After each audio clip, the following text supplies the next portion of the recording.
What are you talking about? Madeline, how did they know I was here? I have no idea. Spectre, how did they know? What are you talking about? No Time to Die is the latest James Bond film, and well, it's something of a blockbuster. The action sequences, the special effects, the acting, I could go on, but my point is that the film was very good. It was totally worth the hype, which isn't always the case when it comes to films that are hype. Take Eternals, for example, but then this is a James Bond film, and James Bond films have built a reputation for delivering quality entertainment and living up to the hype. Name? Bond.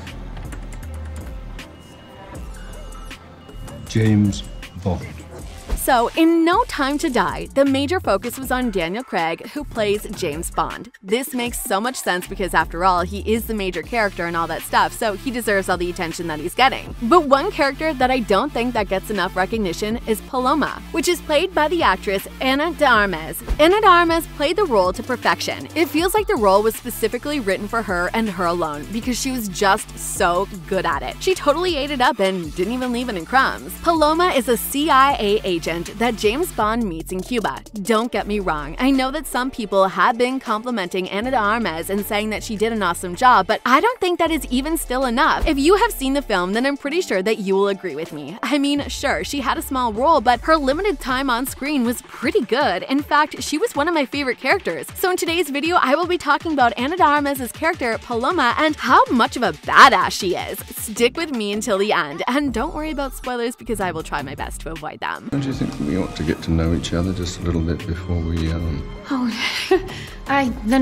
Okay, so I'm going to start off with her outfits in the film. Seriously, whoever was in charge of her outfits deserves a huge raise or bonus or something. Her outfits were fire, and she served major looks in her scenes. If you have seen the film, then you'll remember the long black dress that she wore in Cuba. The dress was so pretty and Paloma's makeup was pretty good, but underneath all that, she was more than a pretty face. Even though she was wearing a dress, she still managed to take out a team of bad guys. Now, that is the very definition of being a badass. Can you think of anything more badass? I don't think I can. Now, not only did Paloma manage to take down a lot of bad guys while wearing a dress and looking pretty, she also revealed to James Bond that she had only 3 weeks of training and he looked confused AF. I mean, she was basically still a rookie in the CIA and she did all that amazing fighting and shooting stuff.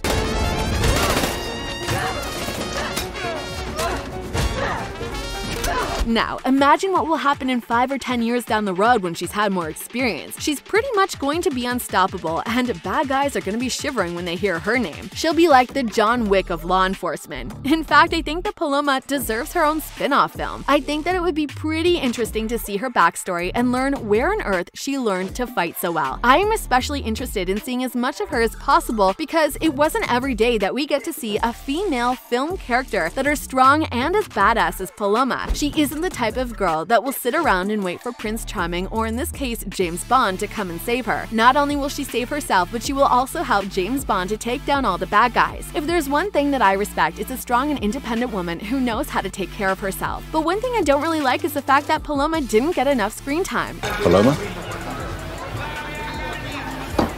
You're late. She was only on screen for like 10 minutes, so I guess that is why many people didn't really get to see how much of a badass she can be. It kind of reminds me about Zendaya's tiny role in Dune and how disappointed fans were about that. I did a video about that a while ago, so make sure to check that out if you're a Zendaya fan. What's even more mind-blowing is the fact that Ana de Armas only had a couple of days to prepare for her role as Paloma. In an interview, she revealed that all the training, learning the action sequences, all that crazy stuff just took her a few days to learn. Even crazier is the fact that she went through those days of training while she was shooting another film, which is titled Blonde. So not only did she achieve the incredible feat of becoming a great CIA agent and spy in a very good time, but she also did it while shooting another film. Shooting one film is hard enough, but doing that while also training for another film is beyond insane. Seriously, is there anything that this woman cannot do? If you didn't know, then I'm going to tell you that learning action sequences and training for action roles like this often takes more than a couple of days to learn and pull off. Again, if you have seen the film already, you'll know that she pulled it off seamlessly and made it look very natural. Now, this makes me realize that not only is Paloma a badass CIA agent, but Ana de Armas is also pretty much a certified baddie herself. Imagine being so much of a baddie that it only takes you a few days to learn how to pull off what many people consider to be the best fight scene in the entire film. Ana de Armas certainly deserves every bit of praise that she's currently getting, and even more. Back to Paloma, I just feel like the character had so much potential that was wasted. Some people believe that if her character was developed some more, then she could have have been perfectly set up as a new female Bond after what happened to the male Bond in No Time to Die. Don't worry, I won't give any spoilers about that in case you haven't seen the film. This is my stop. Goodbye. You were excellent. You too. Next time, stay longer.